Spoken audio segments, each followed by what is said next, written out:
Hello and welcome back to Average Joe Studios. I'm Joe, and today we're going to talk about why you suck at shooting interviews. This video is going to be catered towards beginners, and I'm going to show you how to get your interviews looking better on camera. So if you're like me and can't string a sentence together as soon as the camera turns on, this is the video for you. So the first tip is going to be before you've even set up your camera, and it's all about location. Having a good location is really important. You want to talk to your interviewee before the day of the shoot and get a good understanding of the topics they're wanting to talk about and try and have the location reflect that.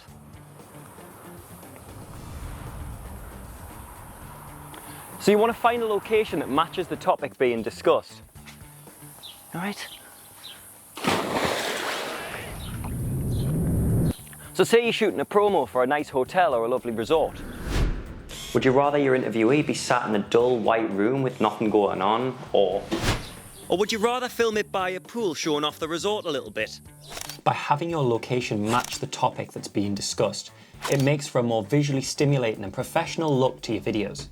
The next tip's all about creating depth within your captured image.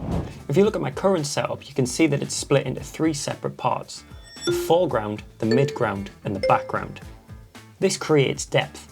Now, there are a number of ways you can create depth, one of which is by bringing your subject away from the background. So move that camera back and bring their seat forward, creating distance between the background and your subject. And if you are shooting in a smaller room, put your camera right in the corner, just to give that room a little bit more depth. Another good way of creating separation and depth in your image would be lens choice. Consider using a prime lens or a lens with a lower aperture, as this can really help separate your subject from the background. This image was shot on my 18-55 kit lens, and if you compare it to the same image shot on my 50mm prime lens, you can see a significant difference in the depth of field of both images. By lowering the aperture of a lens, it creates for a shallower depth of field, creating more separation between the subject and the background. It's also why you get that blurred background effect as well. One thing to note is not to get carried away with shooting at the lowest aperture your lens can go. I would not recommend shooting interviews at f1.8. This is because it creates too shallow of a depth of field, and if your subject leans forward, even just shifting their weight slightly, you'll find that they'll dip out of focus. When it comes to what I use, at the widest I would use f2.8, as it's shallow enough to create that nice blurred background, but gives the subject enough to shift their weight and fidget a little bit. This next tip's going to take your visual presentation to the next level. Can you tell me the difference between this image and this image? That's right, it's lighting. Now, lighting is a topic I could talk about with a video entirely on its own. So if you want me to do that, let me know and we'll do a proper deep dive into it. With that in mind, I'm going to keep it brief and talk about a standard 3-point lighting setup. So your first light is going to be your key light. I'm using my good friend Lorenz as my subject in this example. Say hi, Lorenz. Hi. The key light serves as the main light in your setup, and you're going to want to place it in front and then either directly to the right or left of your actor. This will create a nice shadow on the opposite side of their face, and if you keep adjusting it, you can get that Rembrandt triangle thingy on the side of their face. I would also recommend adding some diffusion to soften the light on their face. This could be done through using a softbox or a diffusion sheet, or even just an old white t-shirt. Now, before I move on to the next light, another thing to note is your camera placement. You want to place it on the opposite side of where you place your key light, and this will make sure that you shoot on the dark side of your subject's face.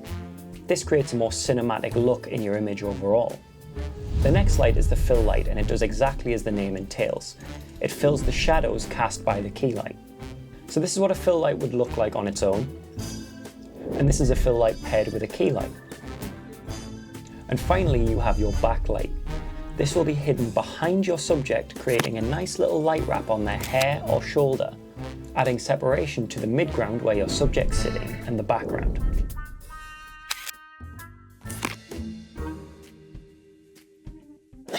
This next tip will make your editor adore you. Trust me, I'm an editor. And that tip is coverage. So what is coverage exactly? Well, it's the variety of shots captured in a scene. In the most basic form, it's every time the camera changes angles. So it could be a close-up, a mid-shot, a wide shot, or an insert.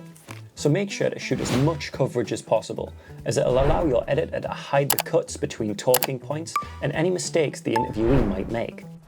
And trust me, doing this will make your interview or talking head video flow so much smoother than if you don't. So how do you shoot coverage in the context of talking head videos? One option is to shoot multicam, by setting up a second camera at a different angle or shot of your subject. You will allow the editor to cut between the two cameras when the subject messes up. This makes it look like two different takes, or just one continuous take.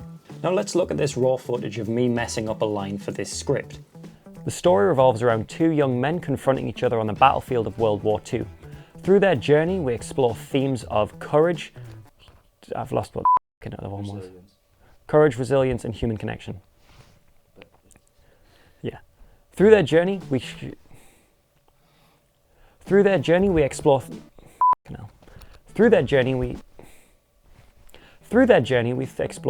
Hell, man. Through their journey, why can't I say that? Through their journey, we explore themes of courage, human connection, and resilience, but with a twist. Let's cut out the awkward bit and switch to the second camera where the jump cut would happen. The story revolves around two young men confronting each other on the battlefield of World War II. Through their journey, we explore themes of courage, human connection, and resilience, but with a twist. Can you see how this looks like an intentional camera angle change, cutting out any sort of awkwardness that you would see? I use this technique all the time in my videos. It allows me to sound more articulate on camera, without actually having to learn how to be articulate on camera. My final tip for this video is shoot a lot of B-roll, and I mean a lot of B-roll.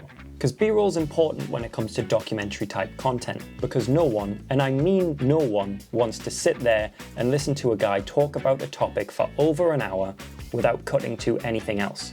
To put it bluntly, it's boring. So by splicing your interview with B-roll, it stimulates your audience, giving them something new to focus on. This will allow the audience member to take in more of what's being said by the subject. Also, another tip would be to shoot B-roll that is related to the topic that the subject is talking about, as it adds a visual element that helps convey the story that the subject might be trying to tell. And that's the main reason you should implement these techniques, to help convey the story. I see a lot of editors these days over-editing their videos and trying to stimulate their audience all the time, and it overshadows what's actually being told and the message that the video is trying to convey. So keep that in mind when editing, as I'm teaching you how to use these techniques. It's down to you to decide whether you should use them. As a general rule, if it takes away from the overall narrative of the piece, then it shouldn't be used. And with that, it wraps up my tips for shooting interview style content.